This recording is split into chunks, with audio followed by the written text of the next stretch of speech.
जातिवार जनगणना के मुद्दे को और ओबीसी का क्रिमिलेयर को खत्म करना है। इन मुद्दों को जब तक आप ट्विटर के माध्यम से, सोशल मीडिया के माध्यम से उठाएंगे नहीं, तब तक आपका भला नहीं होगा।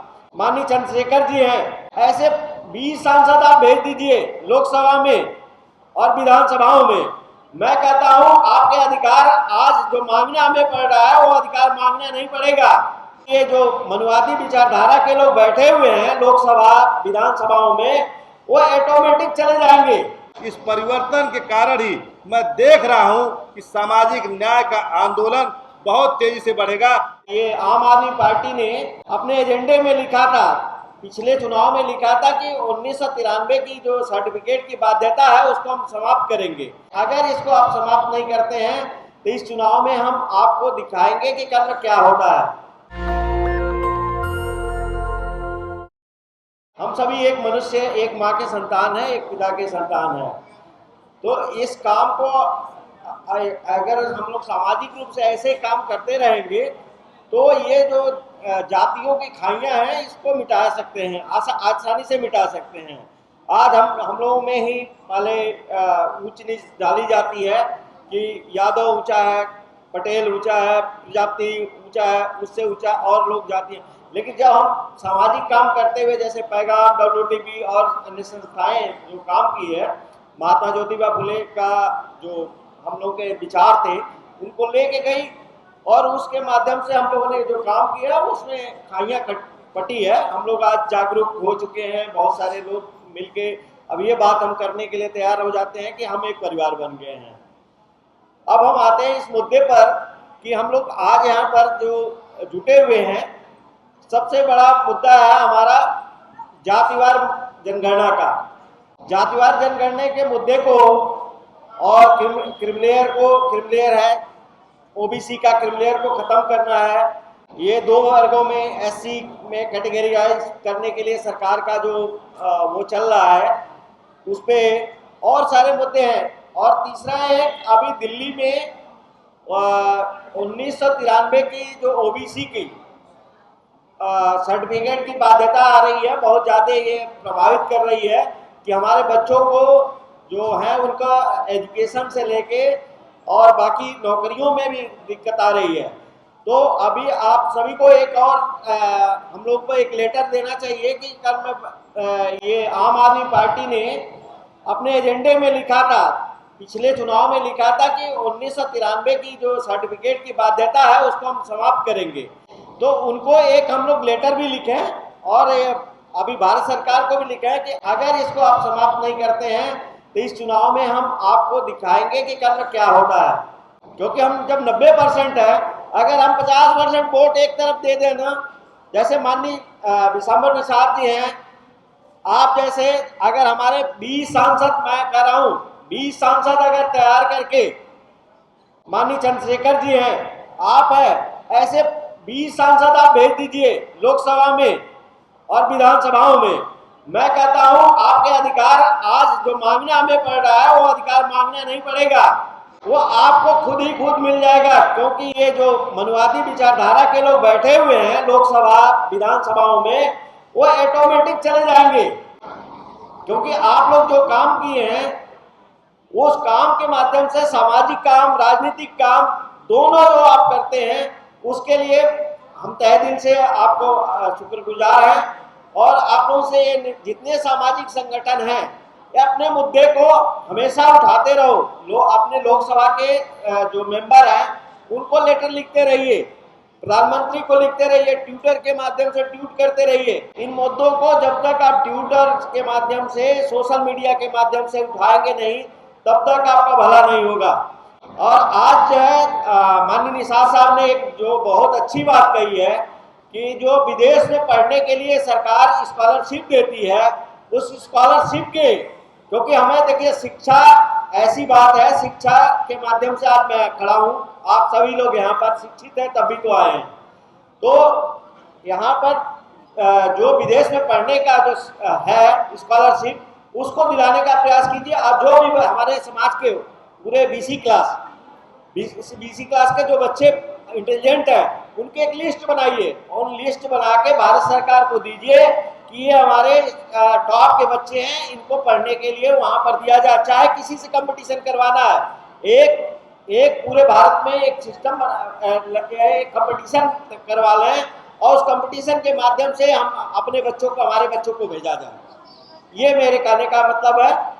और बहुत सारे बात तो बहुत सारे हैं, लेकिन हम यही है कि आप लोग जागरूकता और आप लोग कैडर के माध्यम से, जैसे पैगाम हम लोग 2020 सांसद साहब 20 और 21 के बीच का हम लोग ऑनलाइन वर्चुअल मीटिंग बहुत सारे हम लोगों ने किया था। कम से कम 1.5 साल करीब 2 साल के बीच का वो हम लोग जो किए थे, उसका परिणाम सर हमने 22 के इलेक्शन में भी देखा और अभी जो 24 में आप सभी को ये अवगत कराना चाहता हूं कि ये कोई पार्टियों की जीत नहीं है, ये जनता की जीत है। अभी 2024 का जब चुनाव हो रहा था, कोई पार्टी ये नहीं जानती थी, चाहे समाजवादी पार्टी चाहे कांग्रेस, कि मैं इतनी सीटें लेकर आ जाऊंगा। लेकिन ये जनता की जीत है। जनता ने और ये पैगाम, WTP, ये सारे संगठनों ने जो जागरूक करने का प्रयास किया है, उसकी जीत है। मैं आप सभी को यह अवगत कराना चाहता हूं कि आप लोग अपने अपने गली में, अपने अपने क्षेत्र में एक टीम बनाइए, उस टीम के माध्यम से लोगों को अवगत अपडेट कीजिए। यही हमारे कहने का मतलब है। आपने समय दिया, मैं आप सभी को धन्यवाद। गौतम बुद्ध ने इससे विषम परिस्थितियों में करुणा मैत्री का सिद्धांत दे दिया, उसको अपना के डॉक्टर भीमराव अंबेडकर ने शिक्षित बनो, संगठित बनो, संघर्ष करो का सिद्धांत दे दिया। उसके बाद हमारे आदरणीय नेताजी मुलायम सिंह जी ने समता और संपन्नता का सिद्धांत दे दिया। माननीय कांसी राम साहब ने 1585 का नारा दिखाकर लोगों को जागृत कर दिया। तो मैं बार बार सोचता रहता हूं कि ये PDA का फार्मूला किसने दिया होगा। तो मैं निश्चित रूप से कह देता हूं कि इस तरह के संगठन चलाने वाले लोगों और उसमें आकर बैठने वाले डॉक्टर विशंबर प्रसाद निषाद ने दिया होगा। इतना बात कहना है मुझे, बहुत भाषण नहीं देना है। बहुत लोगों ने अपने स्लाइड देख लिए, भाषण देख लिए, वैदिक काल देख लिए, लेकिन प्रबुद्ध जनों मैं आपसे निवेदन करता हूं, आइंस्टीन जब E=mc का फार्मूला दे सकता है तो है जागरूक लोगों अपने समाज के हक के लिए, हिस्सेदारी के लिए तमाम संगठन जो है एक विचार कर एक फार्मूला बनाए। इतना मुझे बात कहना था। और जो आप इस जजमेंट के बारे में जितना चर्चा करना चाहते हैं, मुझे कहना नहीं है, लेकिन जब उसके आप ऑर्डर शीट निकाल के देखेंगे तो आपके इसी भाई का नाम गौरव यादव उसमें लिखा हुआ मिलेगा। साथियों, हमारे लोग तब जागते हैं जब चिड़िया उसको खाकर डाइजेस्ट करके सब कुछ कर जाती है, तब ये लोग अपना चोच करना, जिसको ट्विटर बोलते हैं, सोशल मीडिया बोलते हैं। आपको जागरूक होना पड़ेगा कि काज ऑफ एक्शन जिस दिन शुरू हुआ उसके परिणाम को जिस दिन सोचने लगे आप जैसे युवा लोग, आप जैसे संगठन के लोग, मैं समझता हूं कि OBC ST आप बहुजन समाज जिसको आपने डायमंड दिया, मैं केमिस्ट्री का छात्र था, इन्होंने जब डायमंड शब्द का प्रयोग किया तो मुझे लगा कि विश्व को ऐसी धातु जिससे सब पे एक लकीर खींची जा सकती है, इस बड़ी लकीर खींचने के, इस महान आंदोलन करने के लिए आप लोग को बधाई और धन्यवाद। मैं और इसी के साथ कहना चाहूँगा, मैं दिल्ली में रहा हूँ और शुरुआती दौर में रहा हूँ। एक जो सबसे बड़ा मैं परिवर्तन देखता था, यदि यादव महासभा का सम्मेलन है तो उसमें दूसरे समाज के लोग नहीं आते थे, लेकिन आप लोगों ने ऐसा परिवर्तन कर दिया कि यादव महासभा के विजेंद्र यादव जी का नाम सबसे ऊपर रख रहे हैं और लोगों का रख रहे हैं। ये एक महान परिवर्तन है। इस परिवर्तन के कारण ही मैं देख रहा हूं कि सामाजिक न्याय का आंदोलन बहुत तेजी से बढ़ेगा। एक आप सूत्र बनाएंगे। बहुत बहुत धन्यवाद, आभार, नमो बुद्धा, जय भीम, जय भारत। तरफ भी देखना पड़ेगा। हमारा गांव प्रतापगढ़ जिला आप सुने होंगे, वहां इतना क्रिटिसाइज होता है, मत पूछिए सर जी। जो भारत माता की जय बोलता है वही जमीनिए बेच देता है। ये उपस्थित है हम लोगों का।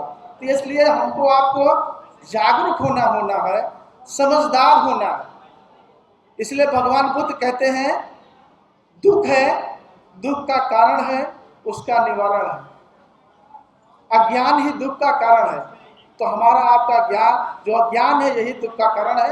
हम साधुवाद देते हैं सभी माताओं बहनों को। इतना अच्छा अभी एक बहन ने बहुत अच्छा समझाया, वो हमारे समझ में आया।